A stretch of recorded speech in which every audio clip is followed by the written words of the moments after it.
Welcome to the You Are a Philanthropist podcast. This is episode 8, and today I'm going to talk about how I was inspired with our guests so far. Welcome to the You Are a Philanthropist podcast with Jenn Klein, a certified fundraising executive and philanthropic entrepreneur. This show is dedicated to empowering and inspiring you to make a difference in your community and our world. Jenn believes all acts of kindness matter, and this show is designed to help you take pride in your everyday actions of improving the lives of others and making a change in the world. Now, here's Jenn. Hello, listeners. This is me, Jenn Klein, and I'm going to talk about what I've learned over the last few weeks of sharing my podcast and my stories with my guests. We've had 6 guests so far, and each of them taught me something more about philanthropy. As a fundraiser who's been fundraising for 15 years since I graduated from college, I didn't think there was a lot left that I had to learn. And yet, every time I talked with our volunteers and our everyday philanthropists, I learned something new. So I want to share with you what I learned. My first guest who inspired me is Tanya Gautier.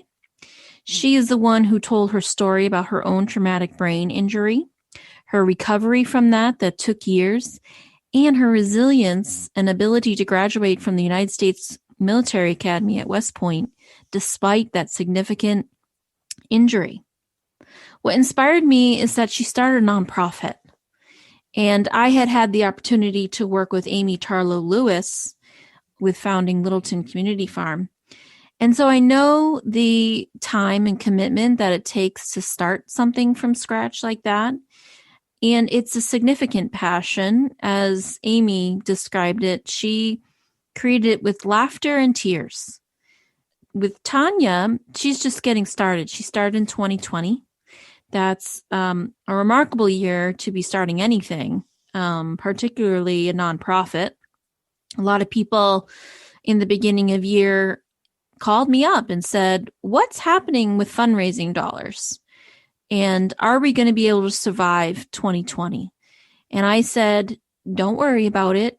People are always showing up when the times are tough. And that's what happened. And that's why last year marked the greatest amount of philanthropic dollars in the history of the world. Thank you. I'm sure you were a donor in some way. And this podcast is really to inspire us to do more because giving is selfish and giving is infectious. There's a cycle between gratitude and giving. There is a cycle between giving and receiving. And when we give in some capacity, any capacity really, it boomerangs back to us. And so it's this idea that, yes, we're doing something to others, but there's this wonderful natural altruism that happens where we feel good about that. And someone that inspired me is Denzel Washington when he said in a commencement speech to Howard University, giving is selfish. He said, giving is selfish, not selfless. And I want to play a clip right now about what he said so you really get a grasp of the meaning he puts behind what he learned. You'll never see a U-Haul behind a hearse. I'll say it again. You'll never see a U-Haul behind a hearse. I don't care how much money you make, you can't take it with you. And it's not how much you have. It's what you do with what you have. We all have different talents. Some of you will be doctors, some lawyers, some scientists, some educators, some nurses, some teachers. Yeah, okay. Some preachers. The most selfish thing you can do in this world is help someone else. Why is it selfish? Because the gratification, the goodness that comes to you, the good feeling that I get from helping others, nothing's better than that. Not jewelry, not big house I have, not the cars, but it's the joy. That's where the joy is in helping others. That's where the success is. So what I enjoyed about that commencement speak is his ability to explain that although he seemingly has it all, the thing that he values the most is all that time that he spent helping other people. And that's what I've gotten the best reward out of about doing my fundraising work is the people I've met all over the world. I did a lot of work in Asia, traveling there 3 times for multiple weeks and multiple trips over a couple of years, including when I was pregnant with my first child. And there was really this opportunity to connect with people from different cultures, from different backgrounds, of all giving levels, of people who could only give their time. And I think that's a good way for people to feel like they can give back if they don't have the resources, the financial resources, is to give some time. And right now during COVID, we have the opportunity to connect via Zoom. So you don't even have to be in a relatively close proximity to people in order to get involved. And as John Fisher said in his episode, you really create friends when you're getting involved in your community. And Jessica Brand said that for her, starting a cookbook club really brought together people from different backgrounds who wouldn't normally be meeting. And Amy Tarlow Lewis said the same thing. She said, I wouldn't have met all these different people, particularly me, hadn't it been for the nonprofit. And Sherry Schock, when she got involved with Young Life, she said there's no cliques in this teenage program. And so nonprofits, volunteer work really have the capacity to bring us all together. And I find that the messaging from the media and from the business world is that the work you do, the career, the jobs you do define you. And I don't really see that as the answer to what we're looking for in life. I don't believe that focusing on myself is what makes me happy.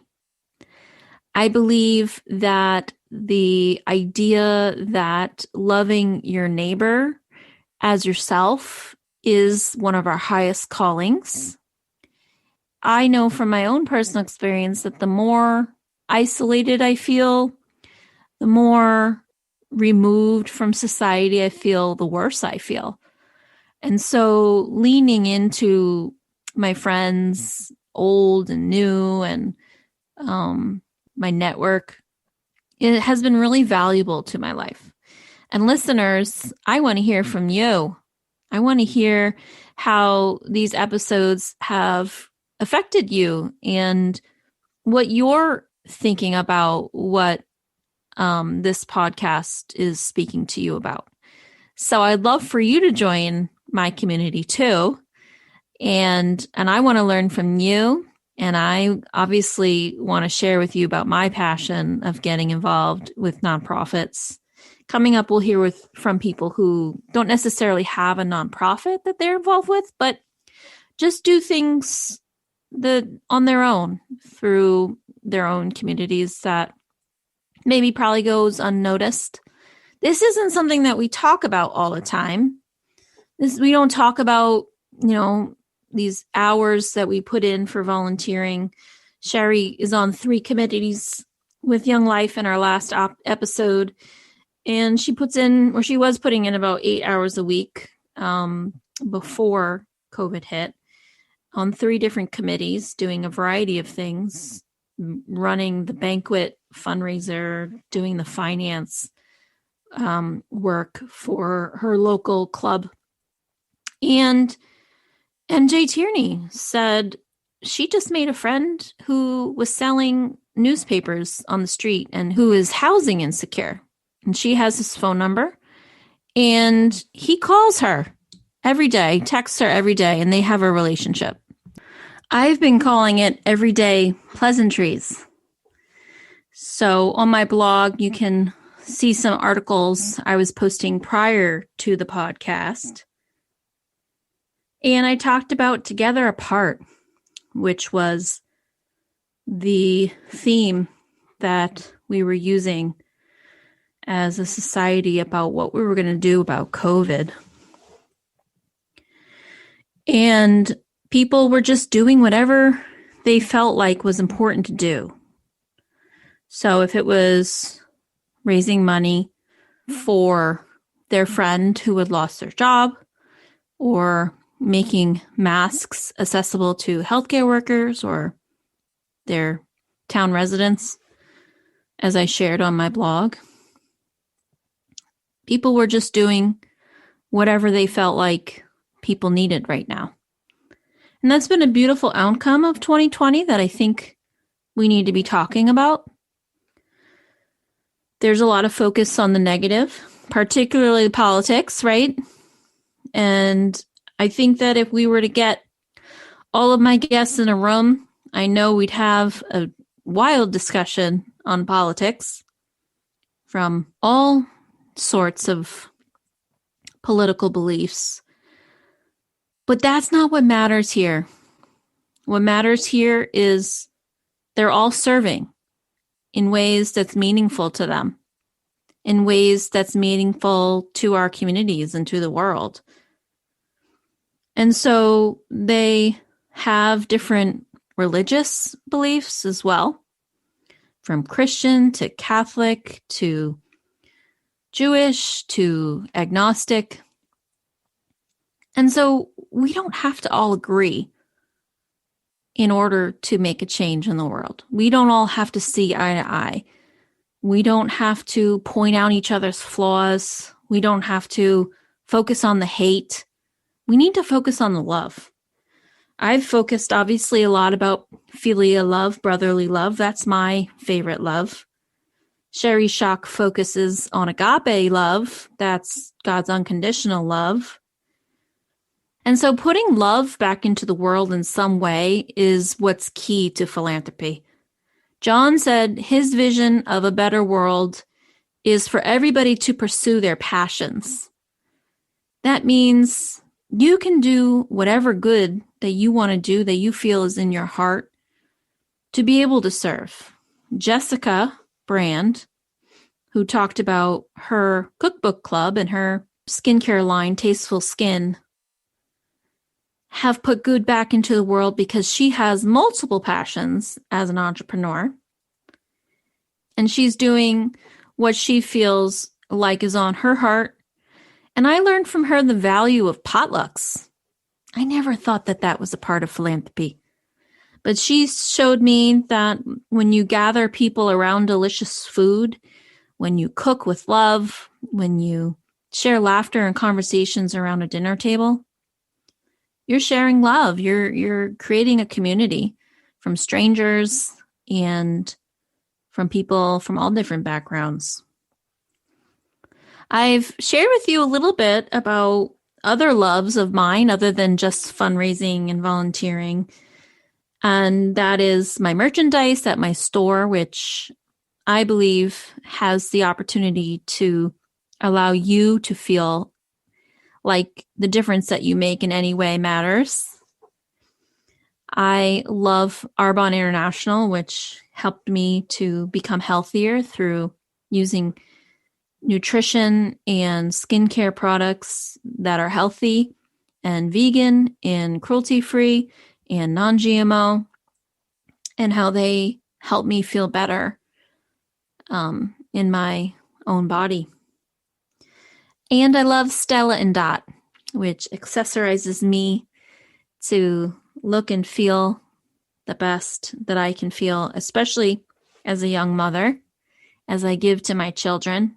That's one of the things I loved about what Mary Judith Tierney, MJ, said, is about how important it was for her to teach her children those 12 years that she stayed home about service.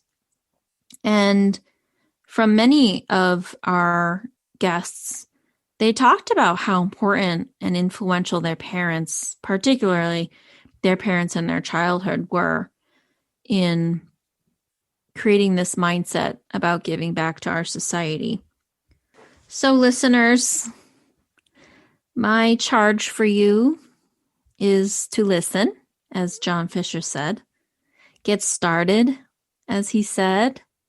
Find your passions, as he said. And as exemplified by Tanya, Jessica, MJ, John, Amy, and Sherry, pursue those passions and they come back to you. You're going to feel the joy. You're going to feel the connection. And you're going to feel like you've really made a difference. So I want to hear from you. I want you to tell me which episode was your favorite. I want you to rate and review and subscribe to my podcast. I do have a Patreon account that is for people who want to be giving just $3 a month to get more involved with what I'm talking about. And I want to be hearing your feedback. There's a link on my website at youarephilanthropist.com/podcast where you can fill out a form to give feedback and things that I can answer on these solo episodes that I'm doing. So I want to ask you what you want your legacy to be. I wrote in one of my blog posts that I want my obituary to say I was a philanthropist. I was a lover of mankind. I was somebody who helped people. That's what I said to people when I graduated from college and I didn't know what I wanted to do. I said, I don't know. I just want to help people. And typically, my obituary is not going to say I was a philanthropist because I don't have millions of dollars. But about 5 years ago, when I was working in my fundraising job, I decided I had an epiphany that I am a philanthropist. I had spent my whole career giving my time to nonprofits. And what I think impresses me about people who have a lot of money to give, they can't fulfill their missions unless people are helping them. So millions, billions of dollars don't matter if people don't do the work. I like to call myself a Clydesdale, not a thoroughbred. I have never grown up with significant amount of wealth, didn't go to private school, didn't go to an elite college, but I get the work done and I do whatever I can. One of my favorite quotes is from Billy Graham, and he said, "Time is the capital from God that is yours to invest." So tell me how you're investing in our world today, this year, what you want your 2021 to look like. It's still early in the year. And I know that this world is very strange and very unusual. And I hope that we can look to each other for inspiration and we can connect in any way. And I think philanthropy, nonprofits, everyday pleasantries, and buying socially conscious products can support a better world. Thank you for listening. Go to my website, youarephilanthropist.com, to read past episodes, old blog posts, purchase my merchandise, and get involved with this community, You Are a Philanthropist, on Patreon or Facebook or Instagram. I'd love to hear from you. I want to learn about philanthropy from you. Thank you for your time. I look forward to hearing from you.